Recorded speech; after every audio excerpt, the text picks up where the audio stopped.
Hello, everybody, and welcome back to another episode of these crazy people that just keep eating meat and can't stop talking about it. Today, Justin and I decided that we would sort of pick apart this article. It appeared on blog.myfitnesspal.com, and it's entitled 8 Carb Myths Debunked by Registered Dietitians. Of course, you probably already know what our opinion of registered dietitians are, is that unfortunately, they have a lot of bad information. So I even suggested that they should think about asking for the tuition money back because some of it is so far off. So anyways, we're going to get started. We're going to let Justin do a little reading, and then we're going to discuss little chunks of this as they come along. So anyways, I hope you enjoy it, and I'm sure somebody will leave us a comment somewhere. Yeah, hopefully. We'll see. If nothing else about us, do you guys like two of us together in a video like this? Do you prefer us all to have our own little world, our own little screens? We're here to here for our audience, and that's you guys. So we appreciate anyone that's watching. Anyway, just a little background for people that don't know what MyFitnessPal is. So it's a website / app that's been around for quite a long time, actually. Maybe, I know, plus 10 plus years. And I remember it was an app that you could download that would track your calories actually and tell you how many calories you need a day. And then it would tell you, oh, if you're trying to lose weight, if you're trying to lose like 1 pound a week was like the standard, like you would drop your calories by like 500 calories or whatever. And it would like calculate you. And then when you eat during the day, that would calculate your calories, and then you would lose weight. So MyFitnessPal has been around for a long time. And just so that people know that we're not picking on like old fruit, this article was actually written July 9th of this year. 2020. So to me, that's kind of insulting, that they're saying the same stuff, even though keto has been around for coming on almost 40 years now, from the science up to now. And it's like these registered dietitians are stuck in this old paradigm. And we're just going to point this out as we go. So the first paragraph here is, while many people limit carbs, think keto or low carb diets or carnivore, they're an essential macronutrient. Cutting back on carbs too drastically can lead to low energy levels and cause you to overeat. There are many misconceptions about carbohydrates, says Maria Sorbara Mora, RD, registered dietitian. Anything in that first paragraph, Tom, that sticks out to you? Well, I would say that first off, they are an essential macronutrient. Okay, I think it's pretty clear that carbohydrate is not an essential carbohydrate or essential macronutrient. For the record, there's really only 3 essential macronutrients, unless you include booze, which most of us don't. But I get that argument all the time. So there's the only 3 macronutrients are the infamous carbohydrate, fat, and protein, right? So we're only talking about 3 substances if you don't include ethyl alcohol. So yeah, you can live fine with no carbohydrate. You don't have to eat it as a nutrient. Your body will make all those sugar you need, unless you have some sort of disease or disorder, or you're missing a liver, which is probably just going to kill you outright anyways. So yeah, I that right there I have a problem with. It is not an essential macronutrient. Yeah, and it's like, what part of you is made of carbohydrate? Like, I can't pick up bread and be like, oh yeah, this cell is made out of bread. Like, it's not a thing. Well, there are things, like the glycocalyx is a carbohydrate structure, but so there are things made out of carbohydrates in the body, but we don't have to consume carbohydrates. That's the thing. So the very next statement is, cutting back on carbs too drastically can lead to low energy levels and cause you to overeat. Well, that might be true if you're used to eating a lot of carbohydrates, right? If you're not used to eating what I consider the appropriate human diet, which is meat. So we're a step beyond low carb and keto is perhaps a step beyond regular low carb. We just eat meat. So that's the perspective we're coming from. And I would imagine these registered dietitians are not aware that there are populations all over the planet that only eat meat, both modern and archaic populations. All these carbohydrates they recommended were not available to mankind for the most part. So let's move on.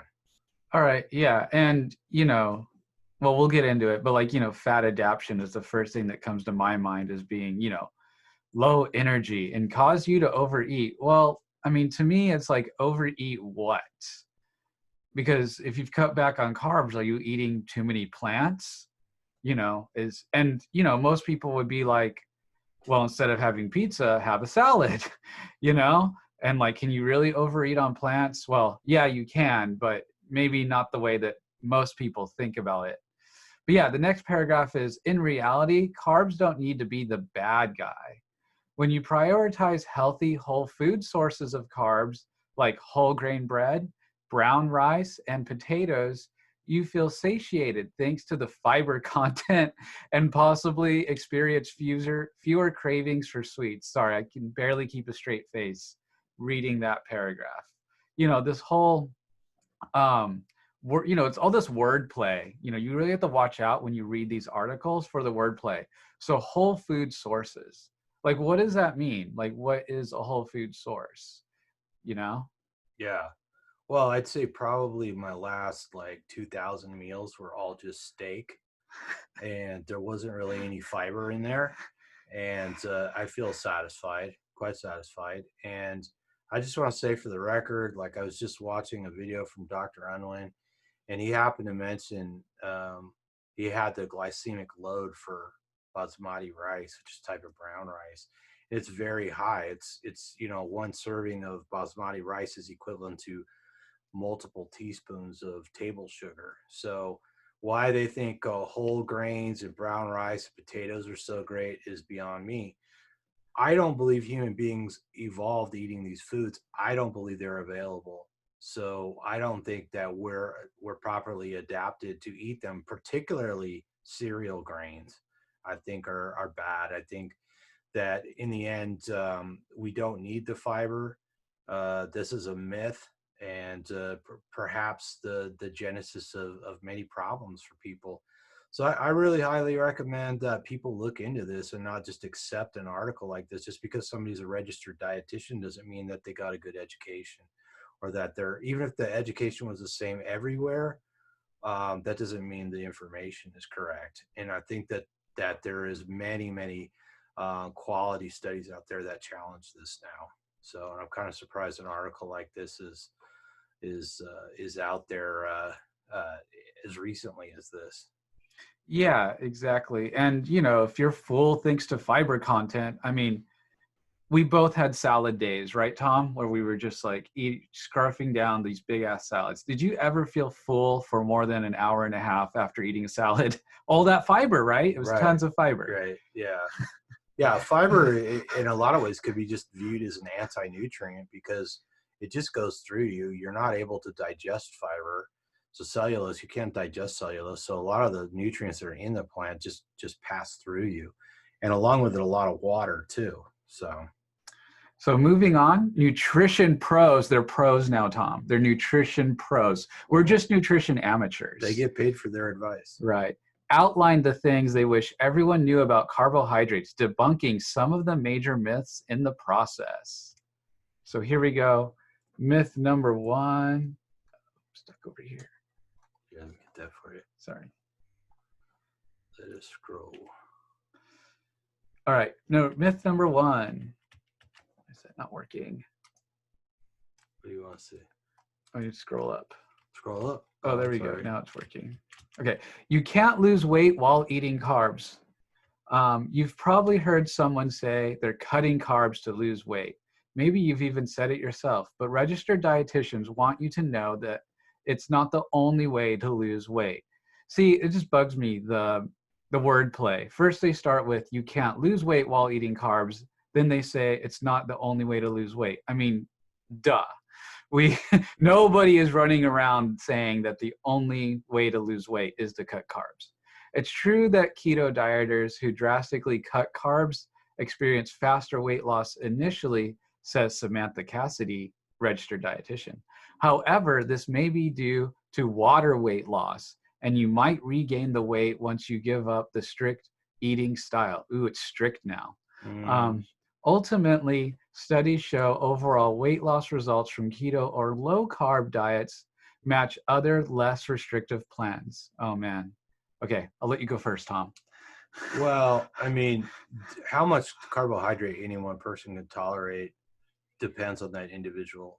And the real issue is you don't have to eat them. They already started with trying to tell us that carbohydrates are essential. It's an essential macronutrient.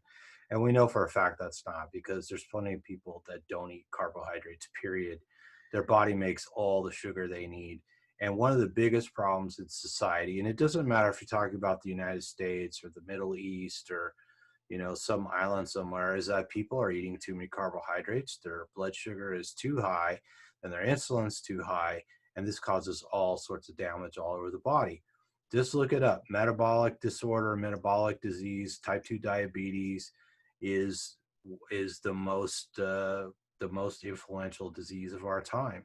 And a lot of other diseases are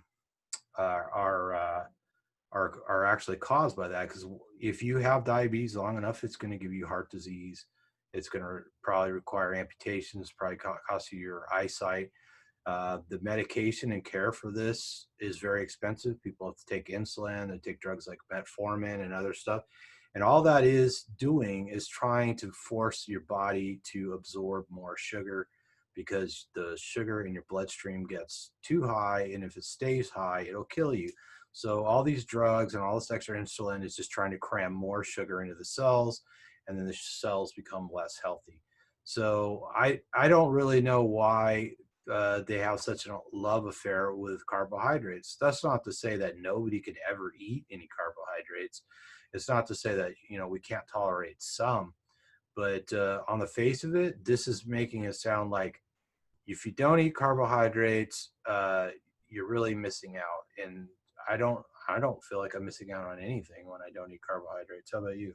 No, I really don't feel like I'm missing out on carbohydrates at all. Had steak. I mean, there's carbohydrates in cheese, and there is a little bit of carbohydrate in meat, you know. So this, you know, I know we love to say zero carb in our community, but it's actually a misnomer, you know, especially if you include dairy. One thing I want to ask about is this says that it may be due to water weight loss. So, I mean, are they not really losing fat? Do they really know? Do we really know? What's your opinion, Tom, or thoughts?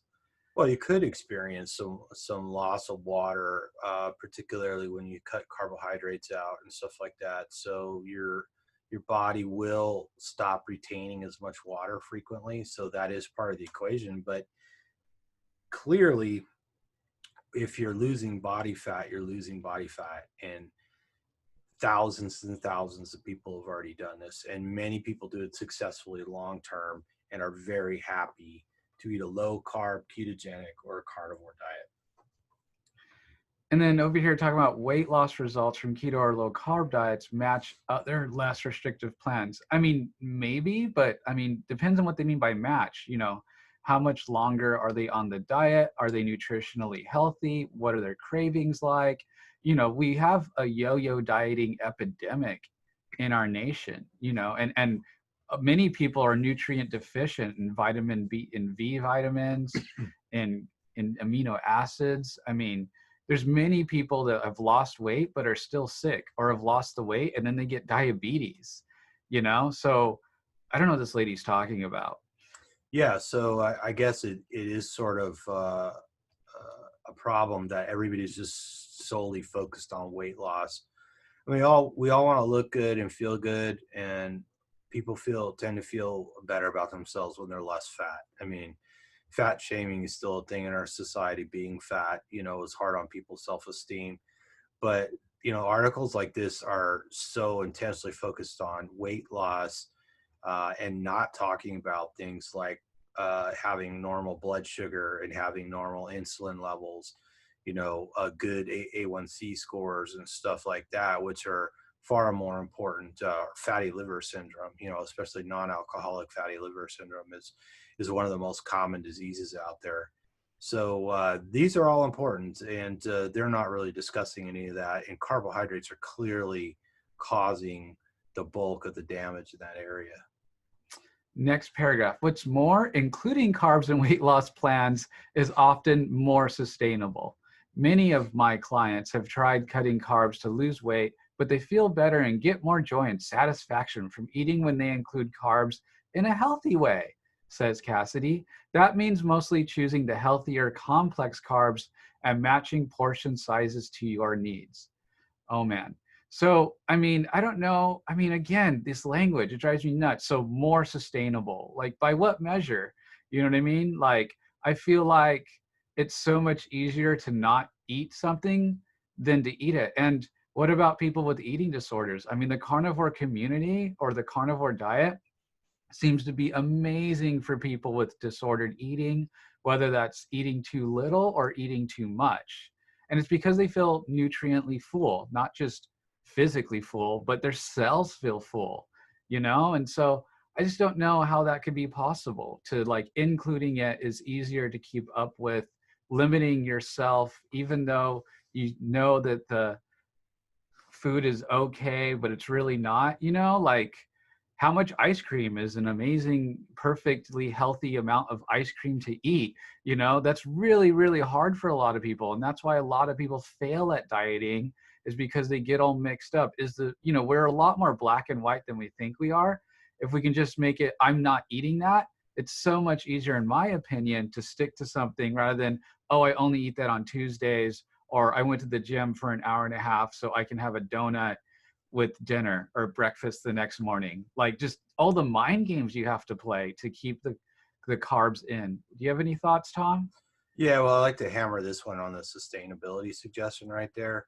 And we come from the state of California where an inordinate amount of water is diverted to grow things like almonds and stuff like that. And you go to the store and you see all this almond milk and stuff like that. I mean, I think calling almond milk is kind of false advertising, to be honest with you. I don't think human beings are meant to consume it. I don't think it's healthy for them, and most of it's loaded up with sugar. I don't think it's sustainable. I don't think row cropping corn, wheat, oats, and stuff like that.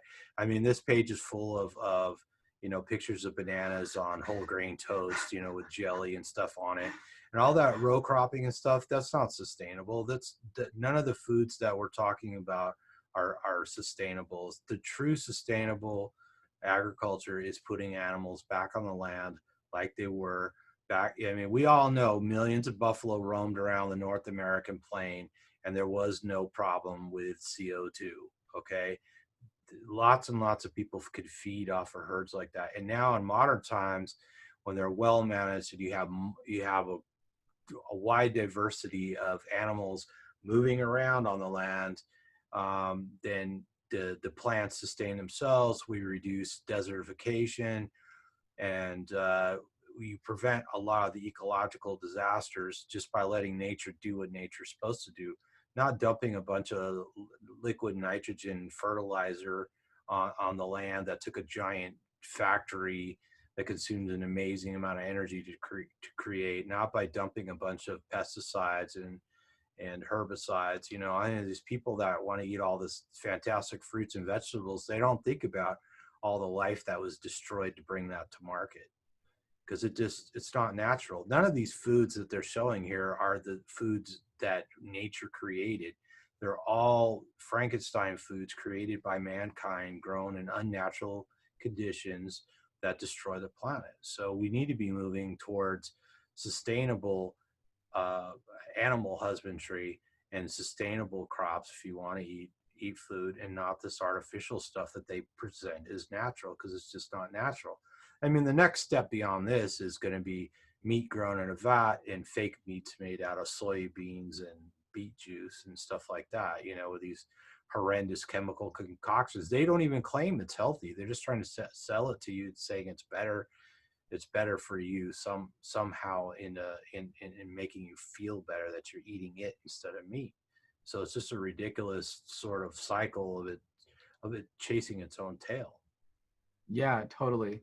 The complex carbs we'll touch on later. Matching portion sizes. I'm guessing they're talking about like my play, or, where it's like you eat as much meat as your hand. I remember the palm of your hand. Oh, 3 ounces of meat is what's acceptable, depending on the hand of your size, of course. Yeah. I think Tom can have a little more meat on the my plate. I think the actual government my plate is like 50% vegetables, fruits and vegetables, 25% protein, and 25% carbs, if I remember right. But man, that's hard to level out when you're there at the buffet, right? I don't know. It's my opinion. You're just not allowed to go to buffet. That's how you lose weight. Really? Because I mean, they have some pretty good buffets with prime rib. Right? Yeah. Yeah. So maybe you just stick to prime rib. Myth number 2, carbs cause fat gain. Ooh, it's a myth. Another idea floating around that carbohydrates are more easily stored as fat than the other 2 macronutrients, protein and fat, just isn't true. Carbohydrates in their most broken down form are sugar, which is extremely easy for the body to break down. Before a cracker you eat has a chance to be swallowed, digestive enzymes in saliva have already begun the process of chemical breakdown, says Mora. In fact, because the molecular makeup of a carbohydrate is so easy to break down, they are needed most in the body as a primary fuel for the brain, muscles, and practically every organ. Did you know that, Tom? Well, I would say that we do know that somewhere around 30% of the cells in your bodies do require some glucose, and the body will store sugar in the form of glycogen, and it will store it in muscles and stuff like that. But your body is perfectly able to generate these things and regulate them. When you eat stuff like crackers, it will raise your blood sugar, and then you'll need to produce more insulin. And this is the whole problem with metabolic disease or metabolic disorder or type 2 diabetes, which people have been arguing quite compellingly should probably be called insulin disease rather than metabolic disease, because really what happens is eating things like crackers requires you to produce too much insulin, and not only that, but this extra blood sugar floating around glycates the proteins and damages cells. That's what the measure of an A1C score is it's telling you how much damage is done to the blood cells from the sugar in your bloodstream. So yeah, this is kind of a twisted sort of, just because you have enzymes breaking down food in your mouth doesn't mean it's a good idea to eat it. Right. Yeah. Like it just seems so crazy to me. I'm sure if I put a spoonful of poop in my mouth, the enzymes start breaking it down too. But I mean, it's a good idea.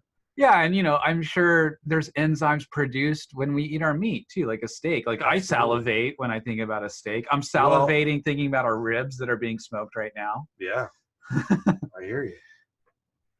But remember, it's primary fuel. See, I hate this how they take carbohydrate and intertwine glucose and carbohydrate. It's like, yes, our bodies need glucose. They do. But that doesn't mean they need exogenous glucose. No, they don't.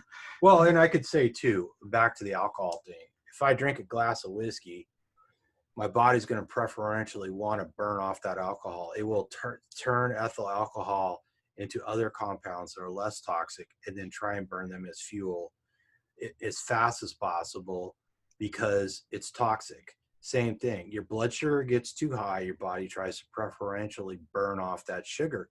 But if you're constantly eating crackers, then guess what? You're constantly drinking soda with sugar in it and stuff like that. Guess what? You have an excessive amount of sugar. Your body's not burning it off. Your insulin level's going up. Your insulin's trying to drive that sugar into the cells. And a lot of those cells are going to be your fat cells. It's going to store it as fat. It's just plain and simple. So if there are excess sugars in the body, 3 things can happen. 1, your body thinks it's a waste of energy to create a storage site. So it increases its metabolic rate enough to burn them. So you can just sit there and keep eating and your body will just burn the excess sugar, right? They will be stored as glycogen in muscle tissue or the liver to be used for energy during exercise. Your body will begin the process of lipogenesis or fat storage. The third option is the most energy consuming. So your body will not readily choose this option unless it has to, Moore explains. This tends to happen when you've eaten significantly more food than your body can put to use. The bottom line is it's not as easy for your body to store a carbohydrate as fat. In fact, it's pretty hard. Any thoughts? Lots of thoughts. First of all, your body's not going to want to spend the energy to create a storage site. You already have hundreds of storage sites called fat cells. Right. So yeah, you're born with them. You have fat cells when you're born. The babies are typically born kind of fatty for a reason, because we're fat eating animals. I mean, we evolved eating fat and protein of other animals. So I don't really know if they just misworded that statement, or it's just, they really believe that. But yeah, no, it's ridiculous. And guess what? If you don't eat carbohydrates, you're just eating fat and protein. You're going to burn the fat first. Right. Yeah. Your body breaks. It is true, though, that your body uses the most easiest way to break down and achieve the energy over something that's more difficult to break down and get energy from. Myth 3, all carbs are created equal.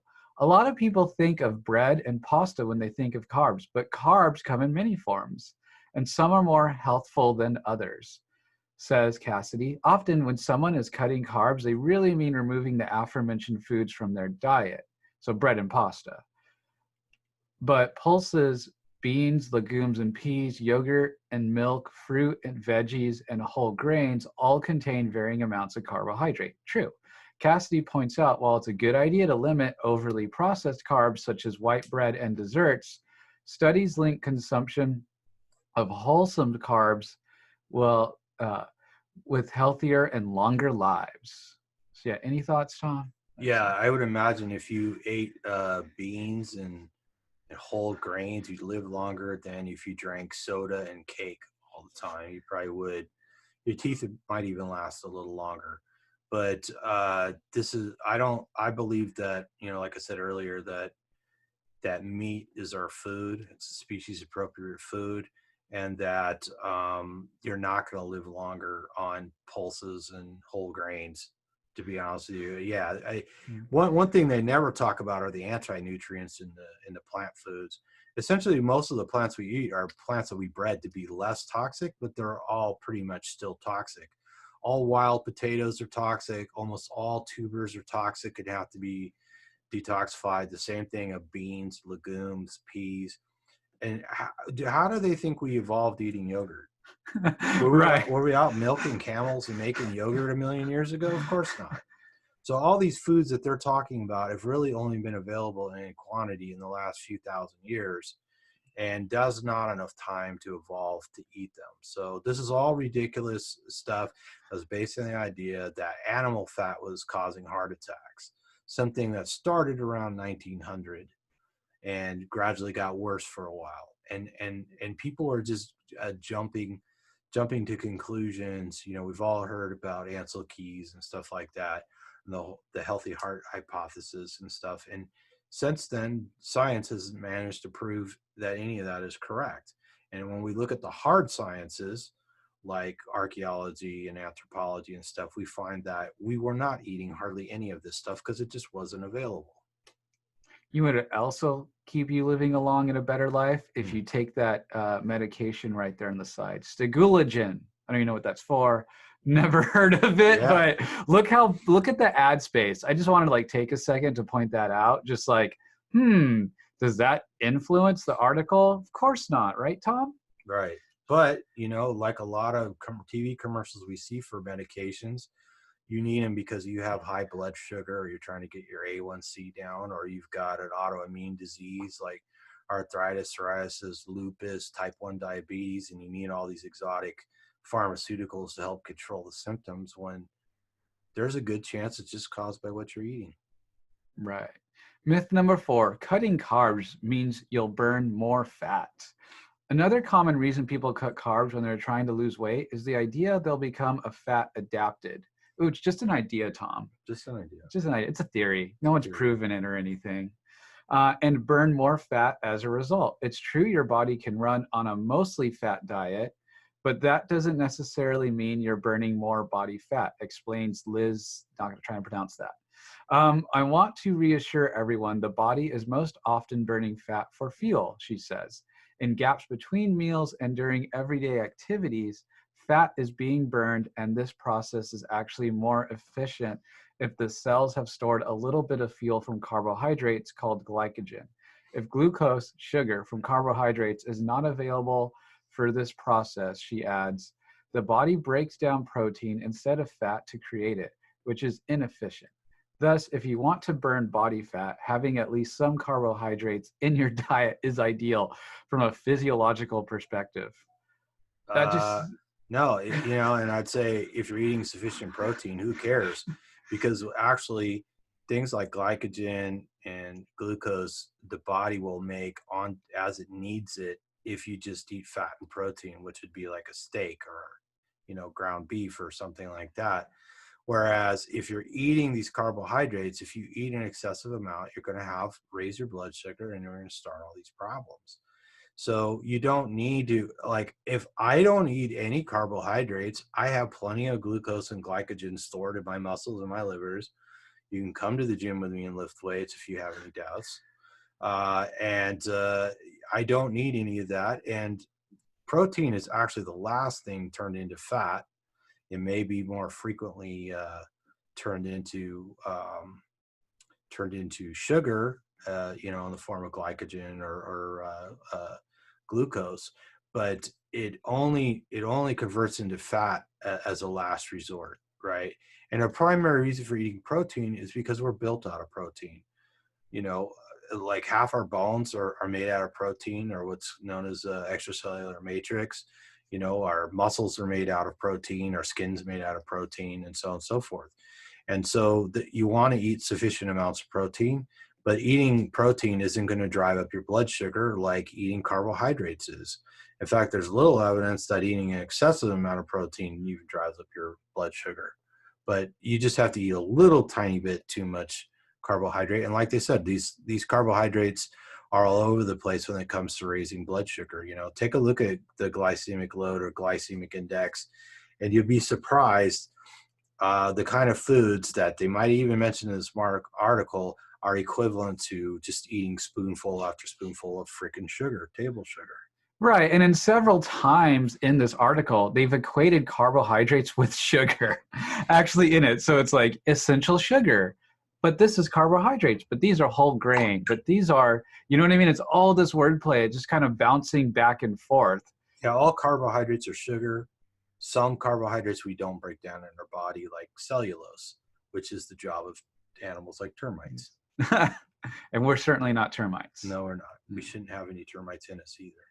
So myth number 5, carbs don't play a role in gut health. Oh man, this one kind of drives me extra crazy actually. Carbs are important because they help healthy gut bacteria thrive, says Melissa Macker, registered dietitian. You've probably heard about the benefits of a healthy microbiome. Good bacteria help keep our gastrointestinal tract healthy and act as an immune barrier to harmful bacteria that can make us ill, explains Matcher.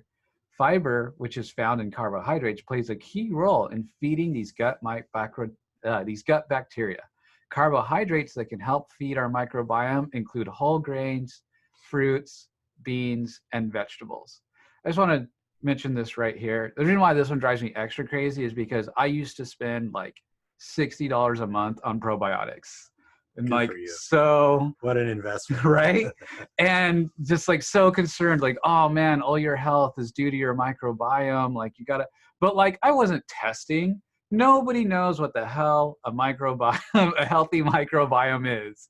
We really, really don't. No, nobody knows what that magic combination is yet, and there's probably more than one of them. And that's been one of the big misnomers. It's like you got to have, fiber, so you have healthy gut biome.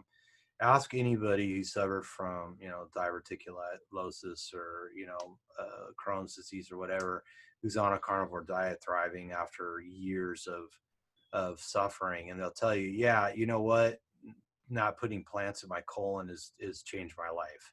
Right. And we hear that story over and over again. everybody thinks that fiber is just this magical substance that's going to just take care of your pooper. And the truth is people are often bleeding out their asses because they're eating too much fiber.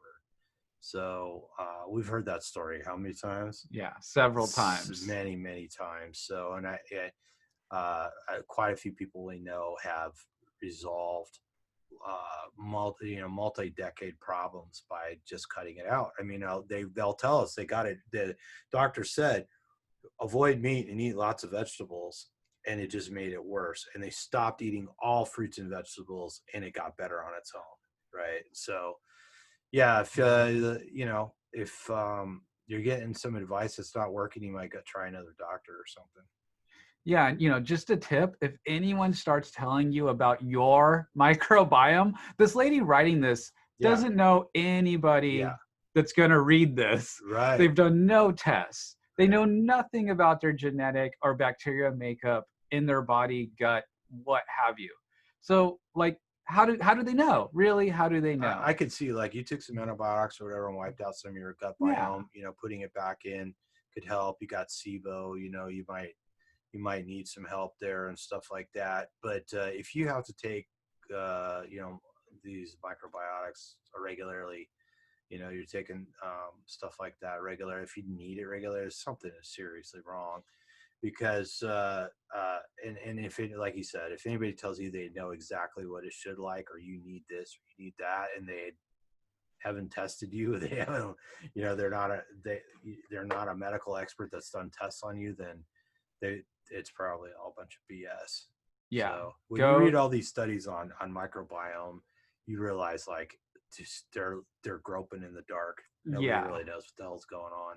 We really don't. So run away, run as fast as you can from anyone that tries to sell you something or talk about your microbiome. If you needed all this stuff, they would be recommending plants that we evolved eating. And none of this stuff is anything that we evolved to eat. This is all recent creations. So you're going to love this one, Tom. Myth number 6. You don't need carbs pre and post workout. That's a myth. Apparently, many of us prioritize eating protein around workouts to maximize muscle building. It's a mistake for people to focus only on protein to support their workouts or overall muscle integrity. Says Weissnick, proteins and carbohydrates work together to provide the muscle with fuel and the raw materials to rebuild and get stronger. If carbohydrates are skipped, you actually risk losing muscle mass or having poor recovery. In reality, it's a good idea to consume some carbs before and after your workout. The specific timing and form ultimately depends on your goals, especially if you want to build muscle, she says. Carbohydrates before a workout provide fast, usable energy demanded by your moving muscles, and carbohydrates after provide the fuel source for muscle rebuilding. There's so much I know you have to say here. But I just think it's really funny who is having direct protein, like a protein shake with sugars and stuff like it. Like, unless you're plant-based getting protein, it's pretty hard to have protein without fat or something else with it, right? Mm-hmm. Yeah. So, I mean, I would say from this, like, the only people I know that seem to require any carbohydrate are people who are not adapted to not eating carbohydrate, essentially a fat adapted people. Remember, fat adapted's a myth. It's just a theory. It's just a theory. Not that it can be measured in a laboratory, but it's still a theory, right? We can see epigenetic changes in professional athletes on ketogenic diets a year after they're theoretically fat adapted, but it's all just a theory, right? So your body is going to make all the carbohydrates you need, unless you're one of those super athletes, you're a strong man or a ultra marathon runner or something who just can't get enough calories in.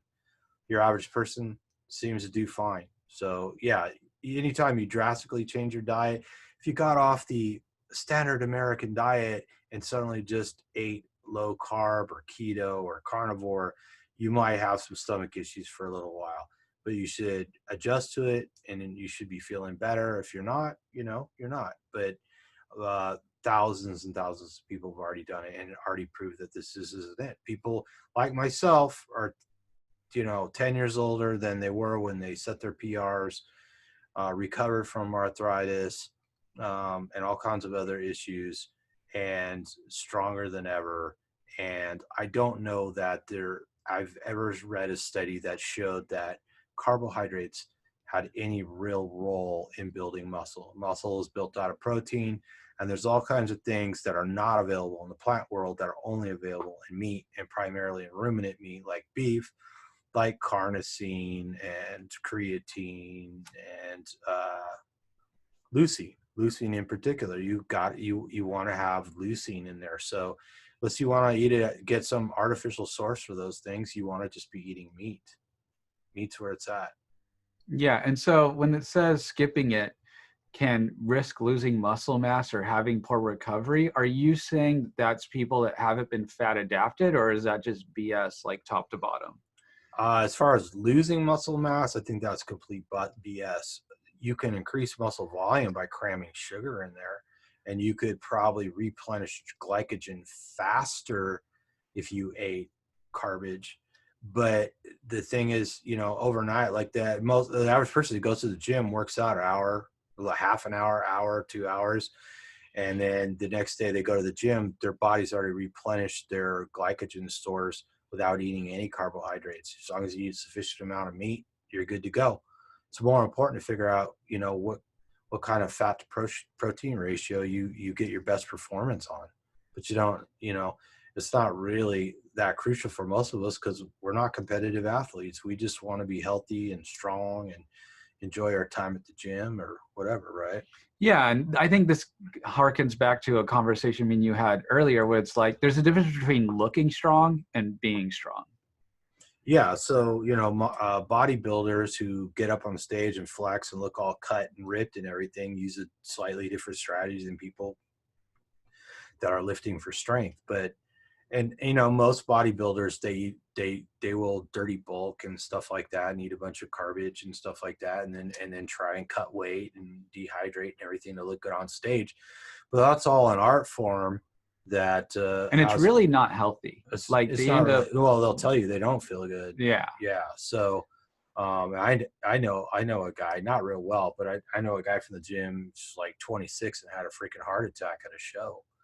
So I don't know how much of this, I saw him eat a lot of food at the gym, and I'm sure he works very hard and stuff like that. But it makes me wonder, what else is going on there with the diet. So Definitely. Number 7, processed carbs are addictive. If you've ever wondered whether you're addicted to sugar or pasta, you're not alone. But the idea these foods are physically addictive is nonsense, says Carrie Fannin McCarthy. There are physical, emotional, and behavioral reasons we eat, she explains. As a society, our thinking is very all or nothing. We label foods as good or bad, healthy or unhealthy. We also like to rebel as humans. If we tell ourselves a particular food we like is off limits and bad, we may not purchase it. There's just one problem. When we inevitably encounter these foods at events, restaurants, or on takeout menus, we start to feel out of control. That leads us to assume we are addicted and can't be trusted around these foods.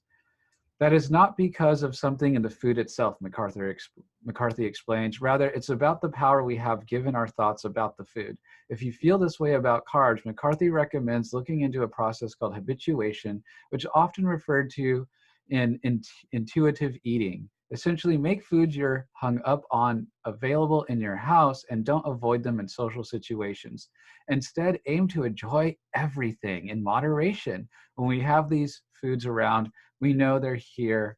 We know they're there if we want them. That decreases the all or nothing thinking. Oh man, I got to take this one. hit it. So Knock it out. in oh man, what was his name? So in addiction, so one of the little easy ways to think of addiction is, oh yeah, I can quit that as long as it's next Tuesday.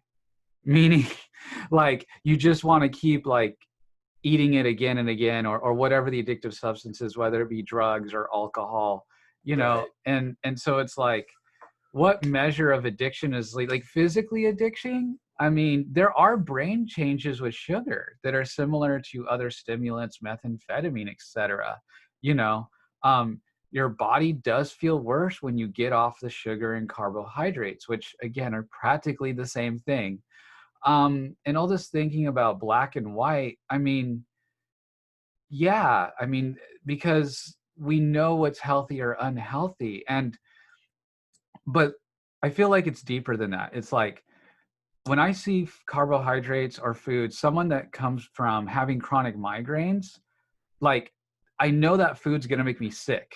And if I'm getting sick, I'm certainly not healthy, you know? And so we have all this science and biomarkers of sick versus health, which is a continuum, you know? And so this is just a bunch of like word garbage to me. I mean, here, encounter these foods at an event. Well, like if you can't resist, and even if you're not physically addictive, you can be emotionally and addicted to something, sex, people that are addicted to sex. I mean, it's not in itself, the act itself is not physically addictive. If you stop having sex, well, some of us, you're not going to go through physical withdrawal symptoms, but there is sex addiction, because it's a mental and emotional addiction. So this lady obviously doesn't know about addiction, or I don't think she's ever Yeah, treated addiction I before. would say, yeah, on its face, it sounds like she doesn't understand addiction. And number one, I'd say that we know for a fact when you eat carbohydrates, particularly refined carbohydrates, you do get a hormone response, right? And so, like, you get a dopamine response, Mm-hmm. and then the gut biome that feeds off those carbohydrates sends signals to the brain to eat more, right? So I don't know what more you need to know about addiction. It changes the way you feel. It causes cravings, causes people to dream about the food. So what more addiction do you need? Do they feel sick without it? Right? Yeah. Yeah. People, when their blood sugar crashes because they haven't had their carbohydrates, they feel sick. Ask almost any carnivore, keto person, like they don't get that sick feeling when their blood sugar drops. Like they just get, hunger becomes a mild situation, and people don't get hangry. So I would say that on its face, this person's understanding of addiction is pretty close to zero. And this particularly upsets me because people that really struggle with food addiction, because it is a thing, or It disordered is a eating. thing, and we know a few people, don't we? Yeah. Yeah. So yeah, we know a few people that really struggled with it, and I'm sure Charmaine would have a lot to say about this as well, right? Right. Yeah. Yeah. So And this kind of advice is just so damaging to them, because they can read this and be like, oh, I can keep the cookies around. I can keep the pasta around. I can keep this around. I just have to not eat too much of it. and how many people do we know? It's like, I can't have cookies around. I'll eat the whole package. I can't, Yeah. I can't have a 12 pack of beer around. I'll drink the whole thing. I can't have a pack of cigarettes around. I'll smoke them all. Right. Right. So what's the difference? Yeah, exactly. What's the difference? And I honestly find this particular part just damaging people. This kind of advice. I can't have Angry Birds on my phone. I won't get anything done. This kind of advice is hurting people, and that's one of my reasons for going through this. Is just, this is the kind of advice that gets people killed, unhealthy, in hospital. Stuck in an endless loop of not being able to get healthy, you know. I And mean, oatmeal cookies. I mean, did we evolve to eat oatmeal cookies? No, we didn't. Chocolate chip? Mm-mm. Ice cream? Nope. By the way, I think I'm gonna make some ice cream today. right, different video. Um, and so it's just a slap on the face of anyone that's ever struggled with dieting, that tried to keep the cookies around, and I really like, so there's another carnivore shout out, Nutrition with Judy, who, when I heard the term moderators versus abstainers, and moderators are apparently people like me, like I'll admit, I can have 3 cookies and put the box down or whatever. Used to, I don't have them at all anymore because it makes me sick. But there's other people that are abstainers that they can't moderate. They literally can't moderate. Once they have that one carb, it's game over, Um, And so, well, on carnivore, they're just able to eat the meat. They're not getting the cravings. If there's, again, this depends on how long you've been carnivore, obviously, or keto, because it gets easier. But and how often do you hear somebody who eats carnivore and doesn't feel satisfied? Right. It's almost universal. Yeah. And you're satisfied on a nutrient level. And if you're starting out, one of the best pieces of advice, which is from Sean Baker, is eat so much meat that you don't want the cupcake. And I love that piece of advice. Yeah, nowhere in here did any of these people talking about carbohydrates mention that there is no other natural food that is nutritionally dense as meat. Yeah, that's Except absolutely arguably true. with blood. Blood might be a little more nutritious, but meat is the king when it comes to nutritional density. And when you're fed, I mean, truly fed, nutriently fed, you don't want the other things. And that's okay. Yeah, one of the reasons people overeat is because their nutritional needs have not been met. Absolutely. Myth number 8, carbs aren't good for your health. The truth is, carbs are good for your health in ways you might not expect. Long-term health outcomes in people who eat carbs are quite favorable. Macher points out, complex carbs play an essential role in heart health and diabetes. I can't. The fiber found in carbs has a positive effect on cholesterol and helps regulate blood sugar and energy levels throughout the day. When I read essential role in diabetes, I lose it, because that, again, it's one of those pieces of advice that's killing people. It's carbohydrates are the worst things for people with diabetes, especially. For sure. Yeah, absolutely. And this cholesterol comment. Well, guess what? Who cares about cholesterol? What you really care about is whether you're going to have a heart attack, right? Yeah. And the most likely way you're going to have a heart attack is if you get diabetes, because it's going to give you heart disease. You're going to get congestive heart failure eventually. And that's what kills most people with diabetes, right? Right. So what's this comment about cholesterol? Because otherwise, cholesterol doesn't really matter, right? What do we care? Yeah. As long as it's not too low. We don't want really low HDL. You need a sufficient amount of LDL, right? So you throw that comment in, like, we need to worry about cholesterol. No, what we need to worry about is having a heart attack or getting cancer, right? Yeah, totally. Yeah. Much more extreme. And carbohydrates help regulate blood sugar. I mean, shooting your blood sugar up if it's too low, I guess, and you're already insulin resistant. I'd like to see the one carbohydrate that lowers blood sugar, or the one carbohydrate that does not raise blood sugar above normal, right? Right. Because when you don't eat carbohydrates, your body regulates its own blood sugar and it just stays normal. When you eat carbohydrates, it spikes your blood sugar, right, and it doesn't stay normal. If you eat carnivore or keto, you get barely little rises, gentle little rises, and your blood sugar for the most part stays very steady in a nice even range.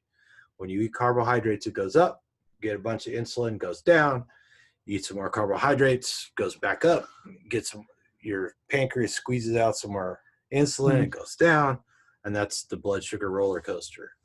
Yeah. So regulate. I mean, I just think that's a blatant lie. I don't. Yeah, I'd like to see the logic behind that, much less the studies. Right. Yeah, it seems ridiculous on its face. But anyways, and if any of these authors want to contact us and set us straight, you go right ahead. Yeah. Let us know. If you want to talk about it, you want to post a comment, feel free. Yeah, absolutely. And one more thing, I just want to harken back to one more part in the article about eating everything in moderation. I despise that term now.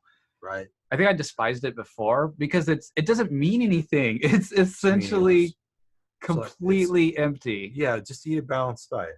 Yeah, that's exactly eat in moderation. Yeah, ridiculous.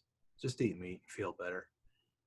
So why do you think these dietitians are throwing this stuff out? I mean, like you said, it was newly written. We're talking July, last week, basically, within the last 5 days. I think their education is just steeped in the wrong ideology and not based in fact, right? And here's the thing, eating carnivore or even keto to an extent, but I think even more carnivore, we don't need an app. I don't need MyFitnessPal. I don't have to track anything. I don't need to really read articles No, on. carnivore is definitely simpler than keto. Yeah. Right. And so, these people, they're trying to sell, which I get it. I have no problem with people trying to make money. But to me, this is kind of unethical, because if you're going to call yourself any kind of health expert and you're telling people with diabetes to eat carbs and people with eating disorders to just eat in moderation and use, whatever the habitual eating or whatever the crap that was, you're hurting people. Stop it. Yeah, if you're going through life and your blood sugar keeps going up and you need more insulin and more metformin or whatever, you're probably eating the wrong thing. I think that's been well established by now, right? Yeah. Yeah. So, and I don't know any carbohydrate that you're going to eat that's going to keep your blood sugar nice and normal and low, because they're all sugars. They all go into your bloodstream except And the this ones you can't article digest. openly admits that they're all sugars. Yeah. And I get it, because I know people who are diabetics, they're using slow and fast acting insulin plus all the other complementary drugs that help their body get the sugar out of their bloodstream and into the cells. And they inevitably have other issues as well, and they just can't get it, that it's eating carbohydrates that's keeping their blood sugar too high. Yeah. It's so bad. So is there anything else to wrap up, Tom? Do you feel like is the article debunked, the debunking of the debunking? Yeah, I mean, I on one hand, I want to thank them for writing the article, because it gave us something to talk about. I mean, it's some pretty low-hanging fruit, as it were. Right. Yeah. I mean, we didn't really have to do research or anything for this. This is kind of step one. But what's really sad is that this was sent to me by a friend that's done keto. He's doing keto, and he's lost, close to 30 pounds on keto. Yeah. And he sees this and it makes him doubt what he's doing. And he feels better. He looks better. Sure. And so this is really hurting people. It's really damaging to people that don't have the experience. It's an article that preys upon the people that are new to keto or that are thinking about keto or carnivore. You know what I mean? It's purely just like it's propaganda at the end of the day. I really think it's veggie or standard American diet propaganda. Well, these dietitians inevitably went to school. Somebody paid for an education. They believed what they were learning was correct. They got out and they get jobs. They get paid for their education. And so they believe it's real. They believe it's accurate. They believe it's correct. And they're making a living at it. So it's probably hard for them to assess new information. Yeah. And look, the person that wrote it, I mean, she's pretty.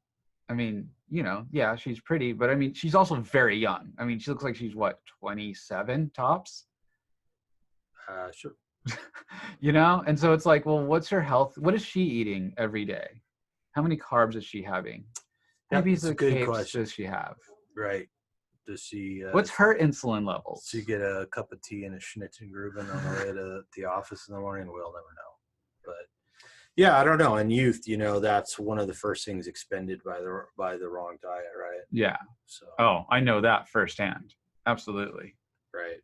Right. Anyways, I think we covered it. Yeah. I think we kicked this dead horse. I think so too. Did you guys like this video? Do you want us to do more takedowns? Like and subscribe. Send us articles. If there's another article you want us to destroy, debunk, have questions about, hey, if me and Tom are wrong, I have no problem with that. If I'm on the wrong diet, if you give me actual clinical interventional studies that show, hey, you can do this, but only for this long, and these are the outcomes, this might happen to you, I'll take a look. I honestly have no problem reading stuff from the other side, but this is propaganda, like I said, it just upsets me. Yeah. Yeah. Because it's hurting people. Yeah, I think it's misguided, and I think it's just inaccurate. So anyways, everybody, thanks for watching. And please subscribe if you haven't subscribed. Getting subscribers is really important these days on YouTube. This has been a rough year for independent content creators like myself. So if you know people out there that make content that you like, make sure you subscribe and stay subscribed, because a lot of people have been getting unsubscribed mysteriously. and leave us a comment. Let us know. And until next time, eat some meat. And feel don't better. fall down the carb hole. Don't fall down the carb hole.